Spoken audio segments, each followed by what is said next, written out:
तो तस्वीरें ये सामने आ रही हैं। शमशान घाट अब पहुंच चुकी है यात्रा। नरेंद्र मोदी देश के प्रधानमंत्री, उनकी भी तस्वीर आप देख रहे हैं। मुश्किल वक्त है ये प्रधानमंत्री नरेंद्र मोदी के लिए, क्योंकि ये सिर्फ उनकी मां नहीं गई हैं, उनकी मित्र भी गई हैं, उनकी गुरु भी गई हैं, जिनके साथ उन्होंने जिंदगी की क ख ग सीखी। राजनीति में जब पांव रखा तब भी बहुत कुछ सीखा, और सबसे बड़ी सीख ये थी कि आप मुश्किल परिस्थितियों में भी कैसे अपने आप को संयम रखें, कैसे अपने आप को नियंत्रित रखें, क्योंकि गरीबी से उठकर प्रधानमंत्री बनने तक का सफर आसान नहीं था। अब सबसे बड़ी जो कमी खलेगी वो यही कि हर जन्मदिन पर आखिर कौन वो भेंट देगा 100 रुपए की, हर जन्मदिन पर कौन मिठाई खिलाएगा, हर जीत पर आखिर कौन बधाई देगा कि बेटा तुमने बहुत अच्छा किया। बिल्कुल, तो आज के बाद प्रधानमंत्री नरेंद्र मोदी के लिए शायद हर जीत फीकी रहेगी, हर जन्मदिन अधूरा रहेगा। किस तरह से एक बेटा अपनी मां को अंतिम विदाई दे रहा है, हम में से हर कोई ये समझ सकता है कि ये कितना भावुक क्षण है प्रधानमंत्री के लिए। और ये जो अंतिम विदाई है, ये कितने भारी मन से प्रधानमंत्री अपनी मां को विदा कर रहे होंगे, क्योंकि न सिर्फ मां बल्कि पहली गुरु भी मां ही जीवन में होती है किसी भी शख्स के। तो अपनी मित्र को, जैसा भी सपना कह रही थी, अपनी सबसे करीबी मित्र को, अपनी पहली गुरु को, मां को अंतिम विदाई देते प्रधानमंत्री नरेंद्र मोदी। ये सीधी तस्वीरें अभी जो मिल रही हैं वो इस वक्त आप देख पा रहे हैं। बिल्कुल, और एक और ख़ास बात जिसका हम जिक्र करना चाहेंगे कि यहाँ पर देखिए किसी तरह का कोई प्रोटोकॉल नहीं है, और अमिताभ जी भी हमारे साथ बने हुए हैं। अमिताभ जी, इस प्रोटोकॉल के ना होने की का भी हम जिक्र थोड़ी देर पहले कर रहे थे कि ये जो अंतिम यात्रा है इसमें एक बेटा है और उसकी माँ है और उसका परिवार है। मुझे लगता है कि अरसे के पूरे परिवार के साथ, अपने भाइयों के साथ, भतीजे भतीजियों के साथ, उन पूरे परिवार के साथ मौजूद हैं उस यात्रा में जो उनकी मां की अंतिम यात्रा। और इस अंतिम यात्रा में प्रधानमंत्री ने अपने परिवार के साथ देकर ये भी जताने की कोशिश की है कि राजनीति ने भले ही पूरे परिवार को अलग कर दिया है, लेकिन जिस मां ने उन पूरे परिवार को जोड़ के रखा, जिस मां ने पूरे परिवार को इस मुकाम तक पहुंचने के लिए सीख भी दी और पाला भी और आगे भी बढ़ाया, उस मां की अंतिम यात्रा में सब साथ हैं, सब एक ही माँ के वंशज हैं। और ये पूरे परिवार का साथ होना, मुझे लगता है उनके भाइयों को, उनके पूरे परिवार को काफ़ी ज़्यादा ताकत दे रहा होगा। ये बहुत बड़ी बात होती है कि प्रधानमंत्री का खुद वहाँ जाना। प्रधानमंत्री अगर प्रोटोकॉल की बात करें तो देश दुनिया में सबसे सुरक्षित लोगों में प्रधानमंत्री नरेंद्र मोदी हैं, जिनके ऊपर हमेशा कोई ना कोई सिक्योरिटी थ्रेट हमेशा रहता है, लेकिन कम से कम वो गुजरात जाते हैं तो ये अपने उस गुजरात की जनता, जहाँ वो जन्मे, जहाँ उन्होंने अपने प्रचारक के तौर पर रहे, जहां उन्होंने अपनी राजनीति की, जहां उस जगह पे वो कई बार सुरक्षा प्रोटोकॉल तोड़ देते हैं। अगर आपको याद होगा पिछले चुनाव में तो 35 किलोमीटर से ज़्यादा की उन्होंने रोड शो किया था, 2 दिन लगातार उन्होंने रोड शो किया था। तो और इसकी कोई तैयारी भी नहीं थी। तो ये सुरक्षा प्रोटोकॉल तोड़कर कम से कम माँ की अंतिम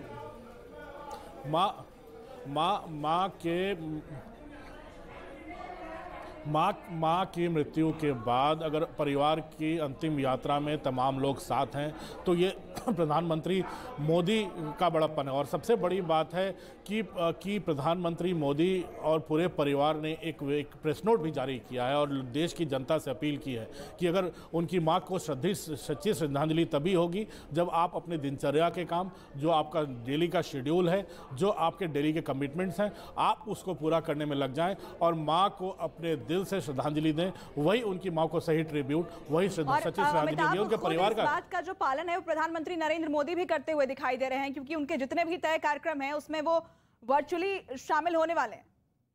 उन्हें कलकत्ता जाना था और एक काफ़ी बड़ी परियोजना, वंदे भारत परियोजना थी। वहाँ की मेट्रो रेल का एक सेक्शन का उद्घाटन था। वहाँ पे उन्होंने गंगा के प्रोग्राम में एक हिस्सा लेना था, रिजुवनेशन के प्रोग्राम में हिस्सा लेना था। तो ये तमाम चीज़ें ऐसी हैं जिसको लेकर प्रधानमंत्री खुद एक्शन में आएंगे अब से थोड़ी देर के बाद, यानी राष्ट्रहित। अमिताभ जी, आपके पास लौटते हैं, गांधीनगर का भी रुख करना है। वहां से जनक हमारे साथ इस वक्त जुड़े हुए हैं, जो ताजा तस्वीरें हैं, जो अभी कुछ चल रहा है उसके बारे में जनक विस्तार से बता पाएंगे। जनक, देखिए, मैं अभी सेक्टर 30 में जो शमशान गृह है वहाँ पर मैं पहुँच चुका हूँ और यहाँ पर आपको तस्वीरें पहले दिखा देंगे। कैमरामैन हारून है, वो आपको पूरी तस्वीर दिखाएंगे कि आप देखिए पीछे हर किसी गाड़ी को वहाँ आगे नहीं जाने दिया जा रहा। केवल जो सिलेक्टेड लोग होंगे वही वो अंदर जा पाएंगे। मीडिया भी वहाँ पर अलाउड नहीं है और ये केवल ये बाहर का रास्ता है जो अंतिम संस्कार का अंतिम दान है वो सेक्टर 30 का। वहाँ के लिए आप देखिए सारी गाड़ियाँ यहीं से उनको वापस कर दी जा रही है। उनके परिवार में अभी देखा जाए तो प्रहलाद मोदी, पंकज मोदी, सोमा मोदी और पीएम मोदी के साथ वो लोग वहाँ पर मौजूद है और वो अभी अंतिम संस्कार होगा। गंगा जल है वो उनके मुंह में रखा जाएगा और बाकी जो हिंदू शास्त्रों के मुताबिक जो अंतिम संस्कार होते हैं उस सारी जो प्रणाली है वो पूरी फॉलो की जाएगी और पीएम है वो दाह देंगे। हालांकि बड़ा भाई जो होता है सोमा भाई वो दाह देते हैं, लेकिन उसके बाद पीएम भी होंगे। वो अंतिम संस्कार में वहाँ हीराबा को अंतिम जो शरीर है वहाँ पर पार्थिव शरीर है उनको दाह देंगे। तो वो तस्वीरें आप देख रहे हैं, ये आपको हम दिखा रहे हैं कि ये सेक्टर 30 में जो शमशान गृह है वहाँ पर सब किसी भी अब गाड़ियों को यहाँ से आने जाने नहीं दिया जा रहा है और लोगों को यहीं पे रोका जा रहा है कि लोग आगे यहाँ से न जाएं और केवल सिलेक्टेड लोग हैं, क्योंकि बहुत से लोग आना चाहते हैं आज। और पीएम ने जो आज वो जो मोदी परिवार की ओर से जो ट्वीट आया उसमें भी कहा कि लोग अपने काम को ना छोड़ें, आप अपने काम करते रहिए, विचारों में प्रार्थना कीजिए माँ के लिए, विचारों में माँ को रखिए और यही एक बड़ी ट्रिब्यूट होगी, यही एक बड़ी श्रद्धांजलि होगी हीराबा के लिए कि आप काम करते रहे। और वही बात पीएम अपने काम में दिखाएंगे। आज दरअसल उनको कोलकाता जाना था, जो रेलवे की परियोजनाएं हैं, विकास कार्य है, उनका उद्घाटन करना था। उसके अलावा नमामि गंगे का जो प्रोजेक्ट था उसमें उनको शिरकत करनी थी, लेकिन वो आज कार्यक्रम उन्होंने रद्द नहीं किया। वो खुद वहाँ पर जाएंगे वीसी से और वीसी से उस काम को, यानी काम उन्होंने नहीं रोका है। तो ये एक बड़ी श्रद्धांजलि के तौर पर काम करके श्रद्धांजलि उनको किस तरीके से दी जाए ये पीएम ने आज दिखाया। और पीएम जो मोदी परिवार की ओर से जो कहा गया वो भी बिल्कुल उसी बात को लेकर कहा गया था कि लोग अपने विचारों में रखें, माँ के लिए प्रार्थना करें, विचारों में प्रार्थना करें और साथ में अपने काम को वो चालू रखें। यही बड़ी श्रद्धांजलि हीराबा के लिए आज के लिए होगी। इसके अलावा हीराबा की अगर बात करें, क्योंकि जनक देखिए अभी गुजरात का चुनाव हुआ था, रायसन जहां हीराबा वोट देने पहुंची थी वहां खुद मैं मौजूद थी और ये पहली बार जनक ऐसा था जब हीराबा को व्हीलचेयर की जरूरत हुई थी। उनके स्वास्थ्य की अगर हम बात करें तो शतायु होने के बाद भी जितनी वो सेहतमंद थी, घर के अंदर अपने सारे काम वो खुद किया करती थी, किसी सहारे की उन्हें आवश्यकता नहीं थी। उनका सादा जीवन लेकिन स्वस्थ शरीर था। जनक बिल्कुल, देखिए 100 साल का होने के बावजूद वो सारे काम अपने हिसाब से करती थी, अपने उनके कोई सहारे की उतनी ज़्यादा ज़रूरत नहीं पड़ती थी। हालांकि पिछले कुछ समय से उनका स्वास्थ्य, चूँकि अब 100 साल हुए हैं एक अच्छी बात रही, लेकिन उनका स्वास्थ्य पिछले कुछ समय से ठीक नहीं था और इस बार जब वो वोटिंग के लिए गई तब उनको व्हीलचेयर के सहारे जो पंकज मोदी हैं उनके बेटे, छोटे बेटे, वो उनको ले गए थे, उनके परिवार के लोग साथ में थे और जो उन्होंने वोटिंग किया था। लेकिन आप मैसेज भी देखिए कि इतनी बुजुर्ग होने के बावजूद वो वहाँ पर वोटिंग के लिए गई। हर बार वो वोटिंग के लिए गई, चाहे वो लोकसभा चुनाव हो चाहे विधानसभा चुनाव हो, वो हमेशा वोटिंग के लिए जाती थी। ये एक मैसेज भी देती थी कि जो उम्र है वो कभी कामों में बीच में नहीं आनी चाहिए। यही एक मैसेज उनकी ओर से। और काफ़ी एडवांस कहें कि वो काफ़ी उनके विचारों में भी काफ़ी एडवांस थी, हर बातों को लेकर एडवांस थी और वही बात वो हमेशा अपने कार्य के जरिए भी पेश किया करती थी। तो आप कह लीजिए कि हीराबा हमेशा एक गौरव की मूर्ति खास तौर पर, और पीएम मोदी भी बा के लिए कहते थे कि वो व्यक्तित्व नहीं है, वो मातृ स्वरूप है। और ये स्वरूप जब होता है तो आप एक पूजा के लिए जैसे हम स्वरूप के तौर पे देखते हैं, बिल्कुल उस तरीके, तो व्यक्तित्व से ऊपर एक कहें कि वो मातृ स्वरूप के तौर पर हमेशा बा को देखते आ रहे हैं। चूंकि उनके कार्यकलापों को देखे, उनकी जीवनी को देखे पूरी, तो कितनी स्ट्रगल वाली, चाहे बचपन से वो, तो वहाँ से अब तक उनकी जीवनी काफ़ी संघर्षमय रही है। जनक, जो हम लोग देख रहे हैं अब ये तस्वीर है, प्रधानमंत्री, एक तस्वीर हम लोग देख रहे हैं प्रधानमंत्री कंधा दे रहे हैं, एक तस्वीर हम लोग देख रहे हैं अब अंतिम संस्कार के लिए शरीर, पार्थिव शरीर शमशान गृह पहुँच गया है। लेकिन एक जो हम लोगों ने देखा, प्रधानमंत्री एक मध्य वर्ग का परिवार जो होता है, प्रधानमंत्री एक मान लो दिल्ली में पोस्टेड है, दिल्ली से वहाँ पहुँचते हैं, घर पहुँचते हैं और अंतिम यात्रा निकल पड़ती है। लेकिन कोई तामझाम नहीं कि वो प्रधानमंत्री की माँ है, कोई तामझाम नहीं कि सड़क पर ट्रैफिक रोका जा रहा है। जब तक गुजरात के लोग, आज शुक्रवार का दिन है, लोग कार्यालयों जाने पर अपने व्यापार के लिए निकल रहे होंगे अब 9 बजे, लेकिन तब तक प्रधानमंत्री और पूरा का पूरा काफिला सारा का सारा शमशान गृह तक पहुंच चुका, अंतिम संस्कार हो रहा है। यानी बिना किसी तामझाम के, बिना किसी सुरक्षा प्रोटोकॉल के, बिना किसी हिल हुज्जत के सारा कुछ ऐसे निबट गया जैसे गुजरात अहमदाबाद की जनता को परेशानी भी ना हो। और प्रधानमंत्री एक कहा जा सकता है कि पूरे एक मध्यवर्ग के परिवार में जिस तरह से मुखाग्नि दी जाती है, जिस तरह से अंतिम संस्कार किया जाता है, बिल्कुल एकदम वही तस्वीर अभी प्रधानमंत्री और उनका परिवार दे रहा है। अब बिल्कुल अमिताभ जी, देखिए आज वही बात है कि अब 9 बजे से पहले वो शमशान घाट पहुंच जाते हैं।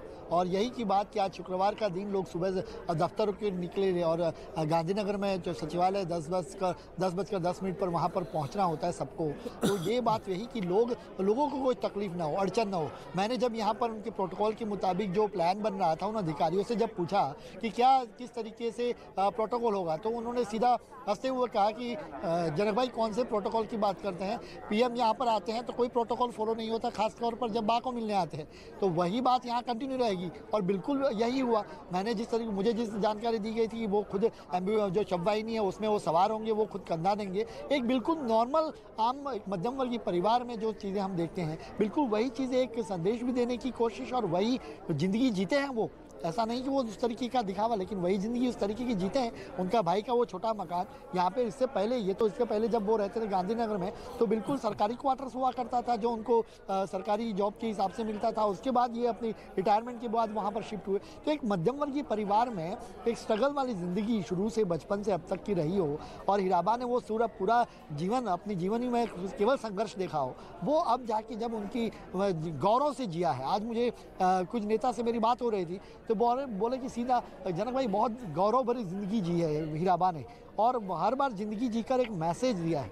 आप ऐसा जिंदगी जी के जाओ कि जो लोगों को मैसेज दे, संदेश दे। और बिल्कुल हीराबा उसी तरीके से गई। और आज की ट्वीट को भी आप अमिताभ जी देख लीजिए, जो उन्होंने कहा कि काम करो बुद्धि से, जिंदगी जियो शुद्धि से। तो ये बात भी अपने आप में कितनी बड़ी बात है, कितने बड़ा विचार है इस बात को लेकर कि काम रुकना नहीं चाहिए। और वही अमिताभ जी आपने कहा कि 18 घंटे वही शुद्धि की प्रक्रिया प्रधानमंत्री जी अपना रहे हैं।